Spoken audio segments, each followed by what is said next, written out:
Welcome, welcome, welcome, everybody, to the second episode of the Money Soapbox. And this is where we are learning how to steward our money. Now, we kicked off this Money Soapbox series 2 weeks ago. January 20th was the intro video that explains everything about this series. And then the first video was launched last Monday. And I'll leave the links down below for those of you that want to tune in and check those videos out. So this video is going to build on the first episode, okay, where we talked about the financial detox. It is the first step in the Money Soapbox series. Now, for this video, we're going to dive into our money mindset shift. And so, because with everything in life, everything starts with the mind. We have to renew our minds. Before you see any changes on the outside, the change must occur in your mindset. Okay? So, our second money mindset shift is, drum roll, we do not own money. We are merely stewards of it. We manage money on behalf of the Creator during our time here on earth. Our purpose is clear. It is to build His kingdom by fulfilling our God-given purpose, stewarding the resources that He provides, which includes money, and remaining obedient to the one who is in control. Now, this mindset shift is completely different from how the world views money, because the world sees money as a personal possession. It is mine to control. Many worship it as if it were a god, treating it as the ultimate goal of life. But money was never meant to be the goal. It is simply a byproduct of purpose and stewardship. When we treat money as the end all, we become enslaved to it instead of using it as a tool for greater impact. So people either fear money, believing that it's evil and avoiding it altogether, or they're willing to lie, cheat, steal, and destroy to get it. Now, for 99% of the people that are listening to this video, you're going to have to press pause, and you're going to have to go back and rewind over and over and over. And you're going to have to let that sink in, because this shift in perspective is going to challenge everything you've been taught about money.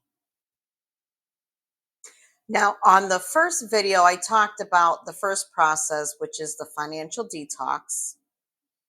And part of that process is freezing your expenses, tracking them, and then creating different buckets for everything. And so in this video, I want to go ahead and dig a little deeper into that process and maybe answer some questions that may have crossed your mind. And so you might be asking, well, shouldn't we track our expenses before freezing our spending or going through this financial detox? Or maybe the thought has crossed your mind, shouldn't we create a budget first, then cut back? And the answer is no. And here's why. The financial detox is designed to flush out toxins. In this case, we're talking about toxic spending habits that keep you trapped in financial bondage. So, the power of a spending freeze is when you pause your spending, the toxic patterns will begin to surface.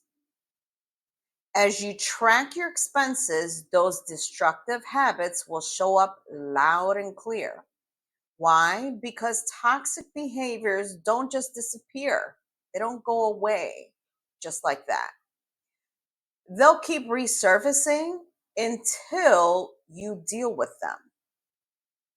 So, for example, on the first video, I gave the example where every time I went to fill up my gas tank, I would go ahead and either get a drink or one of those $1.99 cookies at the gas station, which I thought was no big deal. $2. I mean, what's the big deal? But then I started to realize that those $1.99 purchases at the gas station, the $1.25 purchases at the Dollar Tree stores, right? To get a little snack here, a little drink there, in between appointments, on my way to work, no big deal. But then I started to track them and I realized those quick trips were adding up to well over $100 a month.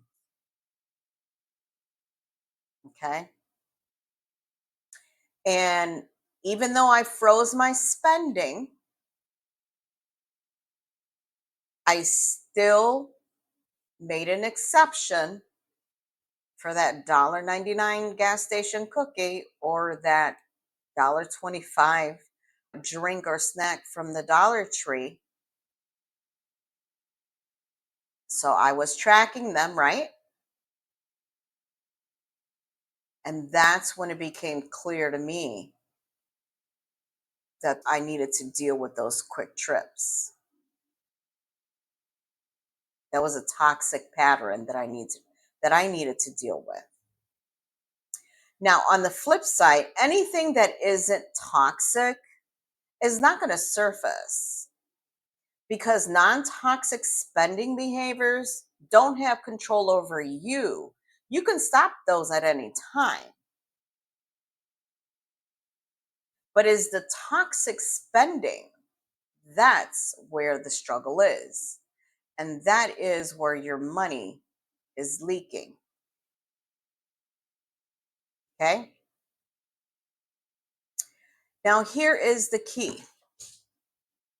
You're not going to stop toxic spending overnight. It's not going to stop just like that. You're going to slip up here and there. And that's okay. Because the goal of the financial detox isn't perfection, it's about identifying the spending habits that are holding you back so then you can turn around and break free from them.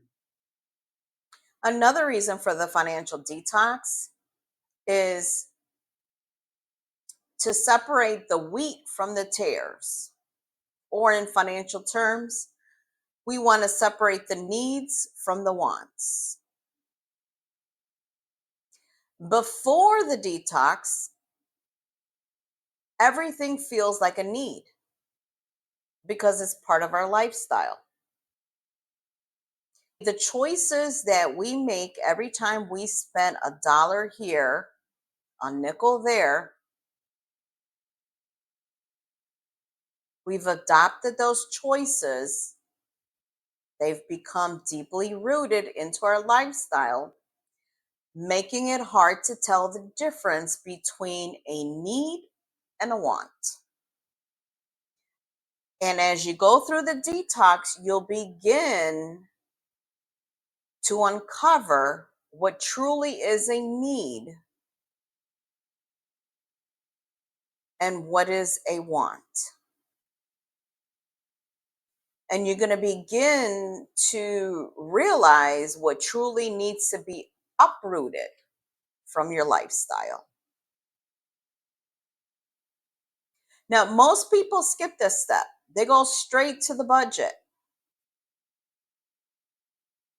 They list all their expenses, they'll cut out a few things here and there, and then they come up with a budget. And then they wonder why their budget isn't working. Why can't they stick to it? Or even when they follow the budget, they still end up in the negative and they're still trying to find where the money is leaking. So, the truth about budgets is the same way a diet isn't the key to a healthy lifestyle, right? A diet is just a quick fix. A budget is not the key to financial health. A budget is a financial blueprint, it's a guide to help you reach your goals. But before we can build a budget that works, you must go through the detox process where we are clearing out toxic spending habits to then lay out the foundation for a sustainable financial lifestyle. So, in the end, this is about establishing a financial lifestyle. This is a lifestyle, it is not a quick fix. Okay. As a matter of fact, if you spend time with people, not just millionaires, I mean, there's people that are making less money than millionaires and they're financially well off. And it's because they've been stewarding their money. So, once again, it's not about how much money you have, but it's about what you do with what you have. But if you spend time with those people where they're living that financial lifestyle, where everything revolving around their finances is in the positive, they're not in debt, they have money for emergencies, they have money to help out in their community, etc. They just don't do it. They don't establish it and then abandon it. It's a lifestyle. It is the way they live. And that is what we're establishing here. So I hope this video clarified a little bit more about the financial detox, which was the first video that we did. And so we're going to go through the financial detox for 30 days. So we got 1 week down. We got 3 more weeks to go because we launched the financial detox last Monday. And so what are the next steps here? As we're tracking down our expenses in our notebook or whatever it is that you're using to track your expenses, which, by the way, every day you're going to step back and you're going to analyze how you are spending your money. And so you now want to start asking yourself these questions and comment below. What toxic spending habits are holding you back? What are you rationalizing as a small expense that adds up over time? And what spending behaviors feel like needs but are actually wants? As you start to answer these questions, you begin to see a pattern. And once you identify that pattern, then we're going to be ready to deal with them, to act on them. Now, the first episode was close to 30 minutes, I believe, maybe a little bit over. But moving forward, I'm going to keep these videos or try to keep these videos under 15 minutes because, again, this is going to be a process. It's going to be a process. It's going to be a money mindset shift and just learning different things about ourselves. So it's all going to be a process. And so moving forwards, I'm going to keep these videos short, sweet, or short and sweet. And so that is it for this video. So like I said, hopefully this explains to you a little bit more the reason behind the financial detox. Don't forget to comment below on the patterns that you are starting to pick up as you're going through this detox. And go ahead and share this video with somebody else that you know.